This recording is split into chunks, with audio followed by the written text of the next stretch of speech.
بسم اللہ الرحمن الرحیم۔ السلام علیکم۔ مفتہ اسماعیل نے آج اسحاق ڈار کے بیانیے کی بری طرح سے دھجیاں اڑا کے رکھ دی ہیں، اور اس کے ساتھ ساتھ جو انہوں نے پاکستان کے لیے سب سے بڑا خطرہ ظاہر کیا ہے وہ یہ ہے کہ مفتہ اسماعیل نے آج کلیئرلی بولا ہے کہ اسحاق ڈار کی یہ بات بالکل غلط ہے کہ پاکستان ڈیفالٹ نہیں کرنے والا اور ہم IMF کے بغیر بھی مینج کر لیں گے۔ انہوں نے کہا ہے کہ پاکستان کی اکانومی اس وقت وینٹیلیٹر پر پڑی ہے، اور اگر IMF کی طرف سے اسے انجیکشن نہ لگایا گیا تو پاکستان میں اللہ نہ کرے وہ تباہی ہوگی جس کا کسی نے سوچا بھی نہیں ہوگا۔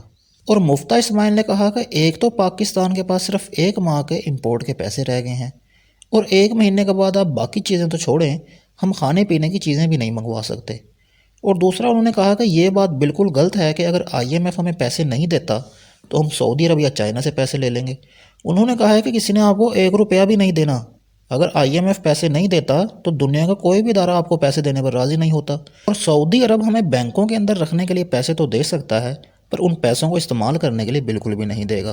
اور انہوں نے کہا کہ جب میں نے IMF کے ساتھ ڈیل کی تھی تو اس کے بعد میں پورا انتظام کر کے گیا تھا کہ جو $36 ارب پاکستان نے جون کے اندر واپس کرنے ہیں، اور اسحاق ڈار صاحب کہہ رہے ہیں کہ مفتہ اسماعیل نے پاکستان کی معیشت کو تباہ کر دیا ہے، اور یہ بات بالکل غلط ہے۔ میں پورا پلان بنا کر گیا تھا کہ پیسے کیسے واپس کرنے ہیں۔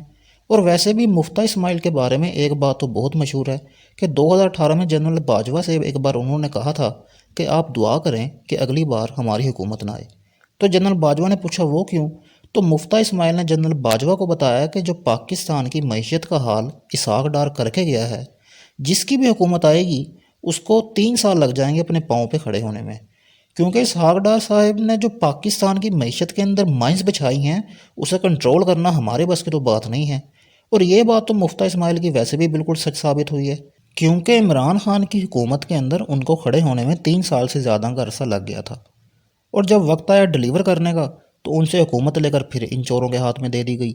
اب اس ساری صورتحال کے اندر مفتہ اسماعیل نے بتایا کہ اگر آپ کو IMF کا پروگرام چلانا ہے تو آپ کو ایکسچینج ریٹ کے اندر تبدیلی کرنی پڑے گی، اور آپ اپنی مرضی کا ایکسچینج ریٹ نہیں رکھ سکتے۔ اب ایکسچینج ریٹ ہوتا کیا ہے؟ وہ یہ ہے کہ ڈالر بینک کے اندر کتنے کا ہے اور اوپن مارکیٹ میں کتنے کا مل رہا ہے۔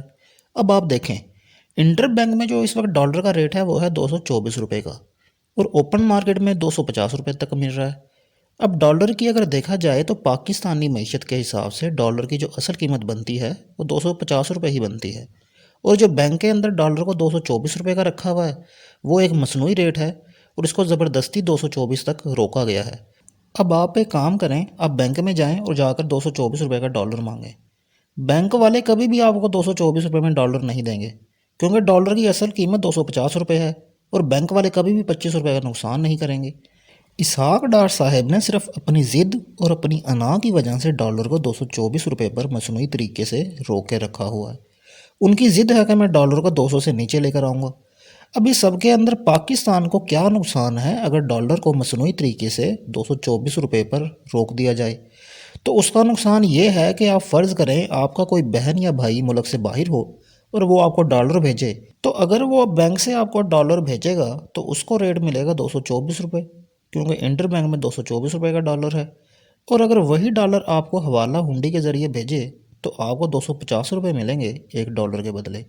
اب اس ساری سچویشن کے اندر دنیا کا کوئی بھی انسان ہو، صرف پاکستانی ہی نہیں، اب جیسے پاکستانیوں کے بارے میں مشہور ہے کہ یہ تو ہوتے ہی جگاڑیے ہیں، یہ ہے وہ ہے، تو پاکستانی کی جگہ اگر کوئی گورا بھی ہو، وہ جب بھی پاکستان میں پیسے بھیجے گا تو بینک کے بجائے حوالہ ہنڈی سے ہی بھیجے گا تاکہ اس کو 25 روپے کا فائدہ ہو، اور اس ساری صورت میں جو نقصان ہوگا وہ ہوگا صرف پاکستان کا، کیونکہ اگر ڈالر بینک میں نہیں آئیں گے تو پاکستان کو اس ریمیٹنس کا کوئی بھی فائدہ نہیں ہوگا، کیونکہ ان ڈالرز کا کوئی بھی ریکارڈ نہیں موجود ہوگا۔ اور اسٹیٹ بینک آف پاکستان آپ کو یہی کہتا نظر آئے گا کہ زر مبادلہ کے ذخائر تیزی سے نیچے آ رہے ہیں اور ہمارے پاس زہر کھانے کے بھی پیسے موجود نہیں ہیں۔ اگر آپ کو میری نیوز اچھی لگی تو میرے چینل کو ضرور سبسکرائب کریں۔ ملتے ہیں نیو ویڈیو میں۔ اللہ حافظ۔